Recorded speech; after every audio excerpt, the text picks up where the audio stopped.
Capítulo 23. Levantando-se assim a multidão deles, levaram-no a Pilatos. Principiaram então a acusá-lo, dizendo: Achamos este homem subvertendo a nossa nação e proibindo o pagamento de impostos a César, e dizendo que ele mesmo é Cristo, um rei. Pilatos fez então a pergunta: És tu o rei dos judeus? Em resposta a ele, disse: Tu mesmo o dizes. Pilatos disse então aos principais sacerdotes e às multidões: Não acho crime neste homem. Mas começaram a ficar insistentes, dizendo: Ele atiça o povo por ensinar em toda a Judéia, principiando da Galiléia até mesmo aqui. Ouvindo isso, Pilatos perguntou se o homem era galileu, e depois de averiguar que ele vinha da jurisdição de Herodes, enviou a Herodes, que também estava em Jerusalém naqueles dias. Quando Herodes viu Jesus, alegrou-se grandemente, porque já por bastante tempo queria vê-lo, por ter ouvido falar dele, e esperava ver algum sinal realizado por ele. Começou então a interrogá-lo com muitas palavras, mas ele não lhe dava resposta. No entanto, os principais sacerdotes e os escribas levantavam-se e acusavam-no veementemente. Então Herodes, junto com os soldados de sua guarda, o desacreditava e se divertia às custas dele por vesti-lo com uma roupa vistosa, e o mandou de volta a Pilatos. Tanto Herodes como Pilatos tornaram-se assim naquele mesmo dia amigos mútuos, porque antes disso haviam mantido inimizade entre si. Pilatos convocou então os principais sacerdotes e os governantes e o povo e disse-lhes: Trouxestes-me este homem como alguém que incita o povo à revolta.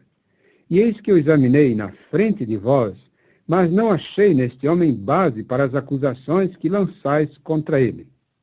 De fato, tampouco Herodes, pois não o enviou de volta. E eis que ele não cometeu nada que mereça a morte. Portanto, eu o castigarei e o livrarei. Mas eles clamaram com toda a sua multidão, dizendo: Tira este, mas livra-nos a Barrabás. Homem este que tinha sido lançado na prisão por certa sedição que ocorreu na cidade e por assassínio. Pilatos exclamou novamente para eles, porque queria livrar Jesus. Começaram então a berrar, dizendo: Para a estaca com ele. Disse-lhes pela terceira vez: Por quê? Que coisa má fez este homem? Não achei nele nada que mereça a morte. Portanto, eu o castigarei e o livrarei. Em vista disso, começaram a instar com vozes altas, exigindo que fosse pregado numa estaca. E as suas vozes começaram a prevalecer. De modo que Pilatos proferiu sentença para que se satisfizesse a exigência deles. Livrou-lhes o homem que tinha sido lançado na prisão por sedição e assassínio, e a quem exigiam, mas entregou Jesus à vontade deles. Então, quando o levaram embora, pegaram Simão, certo nativo de Cirene, que vinha do campo, e puseram nele a estaca de tortura para a levar atrás de Jesus. Mas seguia-lhe uma grande multidão do povo e de mulheres que se batiam de pesar e que o lamentavam. Jesus voltou-se para as mulheres e disse: Filhas de Jerusalém, parai de chorar por mim. Ao contrário, chorai por vós mesmas e pelos vossos filhos. Porque eis que virão dias em que as pessoas dirão: Felizes as mulheres estéreis e as madres que não deram à luz, e os peitos que não amamentaram. Então principiarão a dizer aos montes: Caí sobre nós, e às colinas: Cobri-nos, porque se fazem estas coisas quando a árvore é seivosa, o que ocorrerá quando estiver ressequida? Mas 2 outros homens, malfeitores, também estavam sendo levados para serem executados com ele. E quando chegaram ao lugar chamado Caveira, pregaram-no numa estaca, e assim também os malfeitores, um à sua direita e outro à sua esquerda.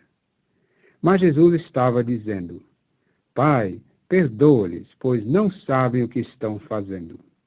Outros sim, para distribuir as roupas dele, lançaram sortes. E o povo parava olhando. Mas os governantes escarneciam, dizendo: a outros ele salvou. Salve-se a si mesmo, se este é o Cristo de Deus, o escolhido. Até mesmo os soldados se divertiam às custas dele, chegando-se perto e oferecendo-lhe vinho acre, e dizendo: se tu és o rei dos judeus, salva-te. Havia também uma inscrição por cima dele: este é o rei dos judeus.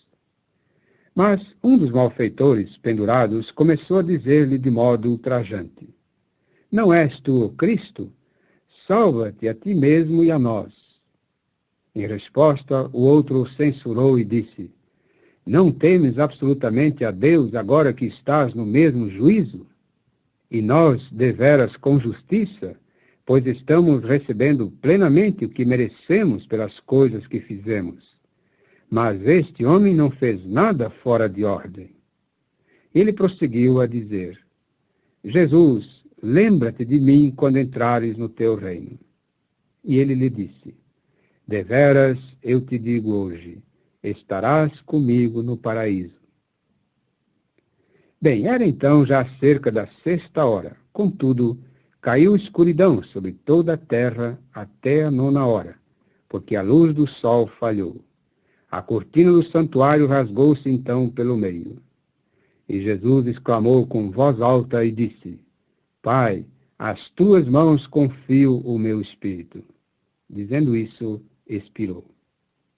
Vendo o que estava ocorrendo, o oficial do exército começou a glorificar a Deus, dizendo: realmente este homem era justo. E todas as multidões, ajuntadas ali para o espetáculo, a observarem as coisas que ocorriam, começaram a voltar, batendo-se no peito. Além disso, todos os conhecidos dele estavam parados ali à distância. Também mulheres, que juntas lhe tinham seguido desde a Galileia, estavam paradas ali observando estas coisas. E eis um homem de nome José, que era membro do conselho, homem bom e justo. Este homem não tinha votado em apoio do desígnio e da ação deles. Ele era de Arimateia, uma cidade dos da Judeia, e aguardava o reino de Deus. Este homem foi a Pilatos e pediu o corpo de Jesus. E ele o tirou e enrolou em linho fino, e o deitou num túmulo escavado na rocha, em que ainda ninguém tinha sido deitado.